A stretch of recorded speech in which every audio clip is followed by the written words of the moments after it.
honored that she's here, really. It's, yeah, yeah. So, for the first time, as you said. For the first time, yes. Yes.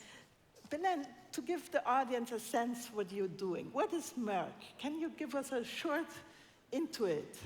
So we are a globally diversified science and technology company with a strong German roots that actually was founded 354 years ago. 50 years, wow. In 1668. Yeah. We operate in 3 sectors. The first one is life science, and there we help pharma manufacturers and biotech to produce biologics and vaccines. So we deliver innovative services to develop and to manufacture new biologics and novel modalities like gene therapy. We have a pharma sector, a traditional pharma sector. Someone before said that this is not the pharma day, but we operate there as well, and we can discuss that if you will. And then we have our electronic sectors, which is right now very focused on semiconductors, so building the new generation of Who chips. of you knew this? Merck was always a pharmaceutical company, but a semiconductor company. I didn't know this, to be honest.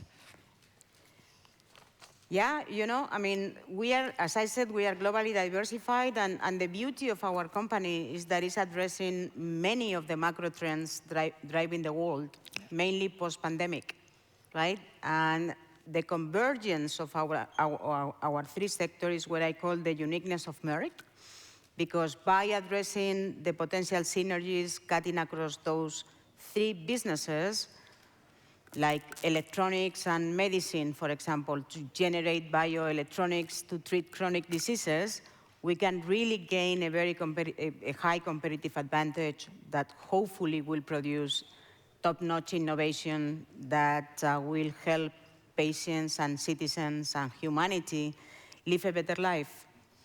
And we are very proud of that. I can imagine. How many employees global-wide do you have? 60,000 employees in 58 countries. 58 countries, wow. And our geographical diversification is another strength because, well, a significant percentage of our business is in Asia-Pacific. This is our biggest region. Asia-Pacific. Asia-Pacific, followed by the US and Europe. So US is making 28% of our business, Europe another 28%, and Asia-Pacific well above 35%. The rest is the other regions.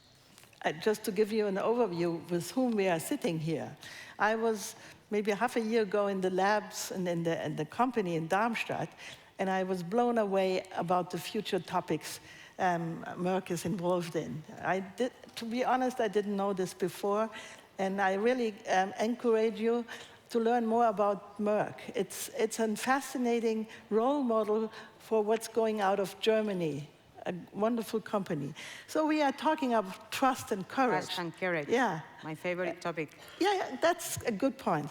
Most people now see CEOs as most important voice for change in society. Do you agree, Belén? It's your job to inform people and shape policy debates. Why should people trust a CEO like yourself? That's a tough question. So, shameless self-promotion is not needed, and she's not doing it. Two parts of the question. First of all, let me say that I don't believe CEOs are an isolated global elite. So from that perspective, I don't believe, and I disagree, kindly disagree, that we are society's most important voices for change. I mean, I think you mentioned, or someone mentioned before, that you mentioned the Edelman report, and when you look at the world we are living in today, the mistrust in traditional institutions, politicians, media, religious leaders have reached all-time high. However, our employees are telling us that they trust their companies and they trust their CEO. So what is setting us apart, right, is that we have, I believe, a huge responsibility to honor that trust, right? And we are a kind of beacon of hope. We need to continue to project confidence to the organization. And this is exactly what we do internally, right? And the pandemic has established a real inflection point on the way we lead the organizations. I mean, we can discuss later on in perhaps another question in a bit more detail what are the new elements that are so important for leaders. But to honor the trust of our employees, obviously we need to take that role that they have given us of bringing confidence, dreaming big, to help them dream big as a big responsibility. The second part of the question is, why should people trust me as a CEO? And you know, the first thought is, you cannot impose trust, right? Yeah. You can't fake it. I cannot impose that my people trust me. I have to earn the trust, and you earn the trust, first of all, with hard work, and really honoring and being consistent with the values that you promulgate. You know, consistency is so important for me, right? Consistency and credibility in front of the organization are the biggest tools that we have for our people to follow us, to trust that we are going to deliver on the promises. So you cannot impose trust, you earn that trust, and consistency is critical between the values and your actions. And more than ever before, being transparent and taking the human angle as a very prominent element of leadership, you know, are some of the ideas. And obviously you cannot be consistent all the time, and you fail some. But I want to believe that I get it more right than wrong, right? Even if I'm not perfect. And this is what I use to keep the organization trusting me. And I'm sure other CEOs could say basically the same principles. Interesting. Belén, how does honesty play a role in these ingredients? You mentioned transparency, and honesty is probably also a very important ingredient for being a trusted leader. I mean, I think honesty for me is highly correlated with what I call consistency. You know, if I share my vision with the organization, if I share expectations on the way I am expecting our leaders to behave, I need to become a role model of those behaviors, right? And honesty for me is speaking the truth, is having integrity at a very high level of the way you function, and it's absolutely indispensable for trust. I think so too. And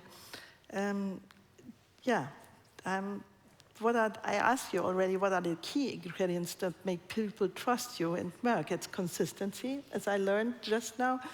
But science remains a mysterious black box for many, not only for the average, but also for people who should know much more about science, for teachers, for university people. And for them, it takes a lot of courage to trust something you don't understand. How do you trigger this? You know, when we first met the first time, we talked about enlightenment. We have to tell people what's going on. So how can we increase public trust in science and technology? Well, First of all, I believe that Germany is a very science-friendly and innovative country, and perhaps the engineer mindset and strength of the country has to do with that. First of all, or second of all, we have seen it during the pandemic, right? People have seen the value and the impact that you make through science. Of course, we have a group of anti-vaxxers, both in Germany and in Europe. Not such a big group, but definitely very noisy, right? That were against the value of vaccines. And I don't think we can extrapolate that position to the rest of the public. I mean, to share my personal experience, I was thanking each and every scientist that has been working on vaccines and mRNA vaccines when I got COVID myself, after being vaccinated 3 times, right? And you feel it in yourself, the value, right? And this is when you are so thankful for what is happening. So I think the skepticism against science is not a general concern that we have. Here in Germany or in general? No. I mean, Germany, definitely not. I mean, I mentioned the anti-vaxxers because the level of noise raised around the vaccination rates and all this. But what is important is that we are able to convey a very clear and simple message on what is the value that we bring through science and innovation, right? If we take a disease like cancer, in the last 20 years, the survival rates of cancer patients have raised tremendously, right? And this is obviously because of private research, but this is also because the pharmaceutical industry is investing tons of money to find the cure for cancer. This is because we have been able to advance novel technologies. We better understand the genomic profiling of every cancer patient. So if you explain that to the public and you unveil the secrets of science, you continuously develop trust. So we have to really simplify to make something that is perceived as very complex, even for me, right? I mean, now you get into immunology, you get into biomarkers, and I can tell you, I didn't study that in medicine, right? I have to constantly re-educate myself on those topics. If we break that complexity and focus on the application and the value that we bring to society with innovation and science, it will be a great generator of trust for the lay population. Yeah. So we have to speak, we have to communicate, we have to use time to... You have to come to DLD. Yes, you have to come to DLD, exactly. Exactly. Belén, this session is called Trust and Courage. What means courage to you in your professional life?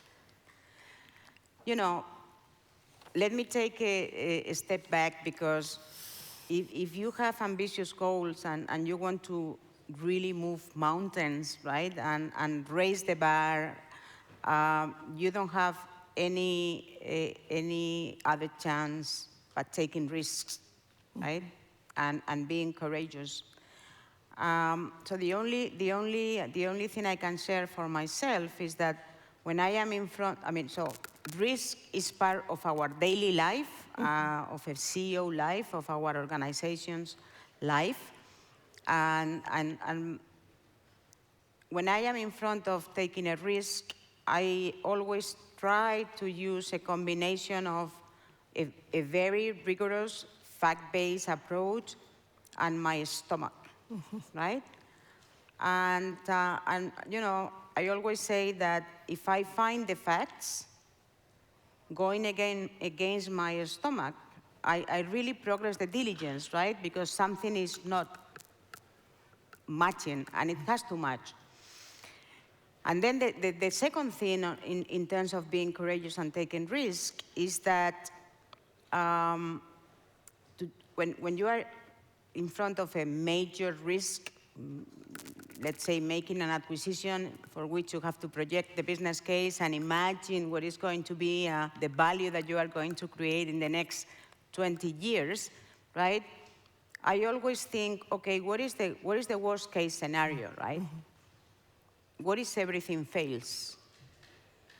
What are the consequences of failure? And if you prepare confidently and consult with your organization and your experts and your teams on what is the risk, the worst case scenario, then you always have a plan, right, to address that potential risk. And most importantly, you understand whether you want to take the risk or perhaps not today. Perhaps not today. What are you mentioned it, what are the mountains you want to move? Look, we have communicated very actively to the market that we want to be the 21st century pioneer in science and technology in the markets in which we operate. We have also communicated to the markets our ambition to deliver 25 billion by 2025. And both come together because you can only grow with the right culture, the right innovation flow, and an organization which is absolutely fully engaged to deliver that. That's for the company. Then, obviously, I have bigger dreams to advance human progress. Our purpose is we are curious minds dedicated to human progress. And this is what is bringing me to work every day. This is what is bringing our employees to work every day. And this is definitely what we want to deliver, advancing human progress. It's such a shame. Right now, it's getting so interesting and we have to end. Oh my God, already? Yeah, now we get into the exciting things. Curious minds to enhance human progress. Isn't it a wonderful topic? Could also be good for DLD. Thank you very much, Thank Steffi. you so much. I think, you know, I just wanted to thank you for everything that you do through DLD, because on the topic of trust, I think you have put together something around people who really like to move mountains and that can trust one another. So thank you for everything. Thank you so much. Thank you so much. And to my experience, I honestly have to say, honestly, and what was the other what was the next continuation? No, what was your honesty? And you said a word. Consistency and transparency and the human dimension. Honesty and consistency. I really recommend my audience, and this is not marketing. I recommend you all to get into the fields of research of Merck. Check it out. It's fascinating. And what Belén has just told, of course, that's basic leadership rules. Do your homework, get the data, talk to your team. But it brings you forward. And this was a wonderful lesson. Thank you. Thank you. Very good.